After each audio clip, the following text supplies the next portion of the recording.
we're going to be turning this image into this sound.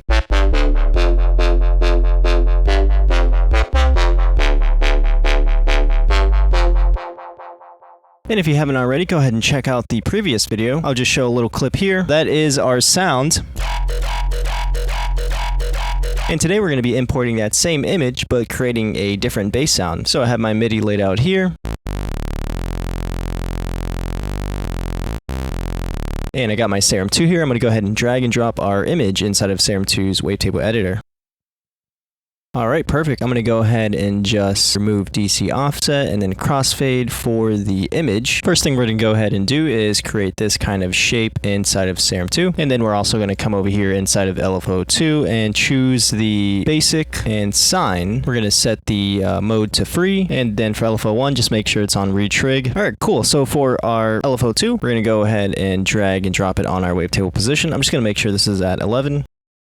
Drag and drop to wavetable position, set the amount to around 8%, and then for our warp, we're going to go ahead and set that to 30%, and then for the warp mode, I'm going to go ahead and have it as Bend Plus, drag and drop LFO 2 on the warp, set the modulation to around 35%, and that's going to be it for our LFO 2. For LFO 1, that's going to be controlling our filter, so we're going to go ahead and turn that on, make sure the cutoff is around 24 Hertz, drag and drop the cutoff, or drag and drop LFO 1 to the cutoff, set the modulation to around 65%. Then we're going to go ahead and send this to filter 2. Turn on filter 2. Make filter 2 a high pass filter. So I'm going to choose high 18. I'm going to go ahead and set the cutoff to around 300 Hertz. And I'm going to go ahead and boost the drive a little bit and the res as well, just a little bit. And then for filter 1, I'm also going to boost the res up to around 14%. All right, so it should sound something like this. But we don't want LFO 2 to go that fast. We want it to go a little bit slower. So I'm going to go ahead and set it to around 4 bars for the rate.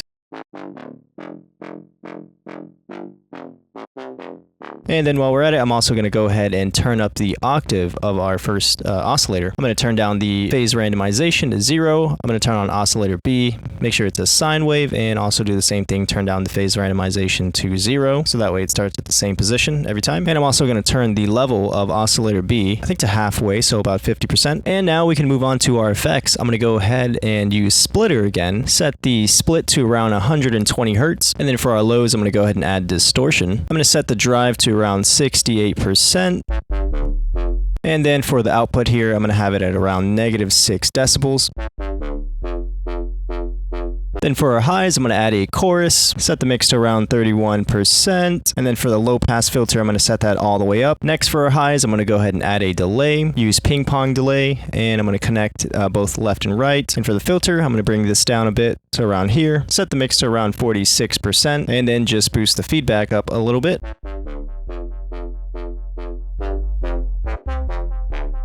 Next effect that I'm going to add for our highs is an equalizer. I'm going to go ahead and use a peak, turn up the gain to around 4 decibels. I'm going to go ahead and turn down the Q as well. And then for the frequency, I'm going to have it set to around 4,000 kilohertz.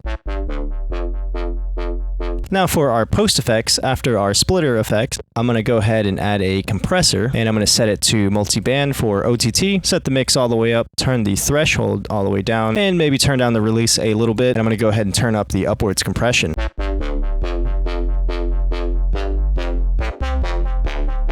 Right there is pretty good.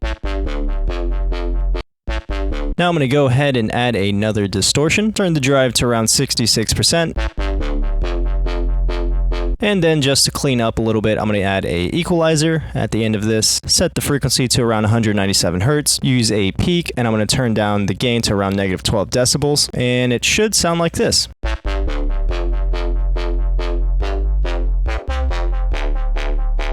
So yeah, I hope you guys enjoyed, and like the last video, this preset along with the other presets, the sample pack that I'm going to release, and the project file here will all be on my Patreon for my Patreon subscribers, so if you want to go ahead and check that out, you can. I also will be releasing another project file that I was working on the side. Here's a little snippet of that.